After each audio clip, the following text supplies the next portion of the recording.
বিসমিল্লাহির রহমানির রাহিম। আসসালামু আলাইকুম। সম্মানিত বাংলাদেশ চালক ভাইরা, আশা করি আপনারা সকলে ভালো আছেন, সুস্থ আছেন। আজকে আমি আপনাদের মাঝে কিছু কথা নিয়ে আসলাম। কথাটি অবশ্যই গ্রহণযোগ্য হবে কিনা আমি জানি না, কিন্তু আমি যেটা মনে করলাম অবশ্যই আপনাদের মাঝে তুলে ধরা উচিত। আপনারা জানেন আমাদের বাংলাদেশে 18 কোটি মানুষ। আমাদের বাংলাদেশে 18 কোটি মানুষ থাকলেও বাংলাদেশে বিভিন্ন সেক্টরে উন্নতি হচ্ছে, বিভিন্ন সেক্টরে। এবং উন্নতিটা শুধু হচ্ছে না আমাদের প্রাইভেট সেক্টর, এবং বাংলাদেশে রাস্তাঘাট বলেন, বাংলাদেশে কার্ড বলেন, বাংলাদেশে বয়স্ক ভাতা বলেন, বাংলাদেশে বেসন বলেন, বাংলাদেশে বিভিন্ন জায়গা বিভিন্ন এলাকার জন্য কার্ডদারি কার্ড করা হয়। এবং আমাদের বাংলাদেশেই একমাত্র উন্নতি হচ্ছে না, সেটা হচ্ছে আমাদের চালক ভাইদের।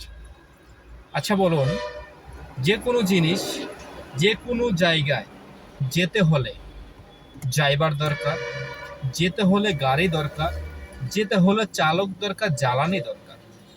তো যে জিনিসটা দিয়ে আপনি যাইতে পারতেছেন, খেতে পারতেছেন, সেই চালক ভাইদের জন্য আজ পর্যন্ত কোনো সরকার এবং চালক ভাইদের জন্য গঠনতন্ত্র কথা এবং চালক ভাইদের জন্য কোনো নিয়ম, চালক ভাইদের জন্য কোনো সহযোগিতা আজ পর্যন্ত করেছে কিনা আমি জানি না। কিন্তু আমি আপনাদের বলতে চাই, সংগঠনে আপনারা যারা আছেন এবং বিভিন্ন সংগঠনে যারা আছেন, অবশ্যই সরকারের কাছে পেশ করতে হবে। আমাদের চালক ভাইদের জন্য কিছু কথা বলতে হবে। আমরা যেন চালক ভাইদের জন্য যেন আমরা কিছু একটা করতে পারি, এবং সরকারের কাছে বিনীত অনুরোধ করা যাবে। তখন আমরা সকলে মিলে ঐক্যবদ্ধ হয়ে আমাদের চালক ভাইদের জন্য একটি কার্ড করতে হবে।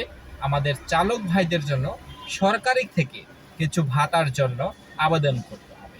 অবশ্যই আমাদের বাংলাদেশে অনেক রিটায়ার্ড পারসন, সরকারি বলেন, পুলিশ বলেন, সেনাবাহিনী বলেন, আর্মি বলেন, অনেকেই কিন্তু টাকা পান। কিন্তু আমাদের চালক ভাইরা তো এক সময় রিটায়ার্ড করতে হয়।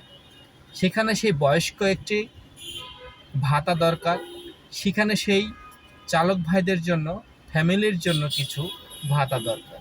অবশ্যই সকলে মিলে একসাথে হয়ে এই কাজটি করতে হবে, এবং সরকারের কাছে বিনীতভাবে অনুরোধ করব, আপনারা অবশ্যই চালক ভাইদের জন্য কিছু একটা অবশ্যই করবেন। আশা করি সকলে ভালো থাকবেন, সুস্থ থাকবেন। পরবর্তী ভিডিও নিয়ে আসবো। আসসালামু আলাইকুম।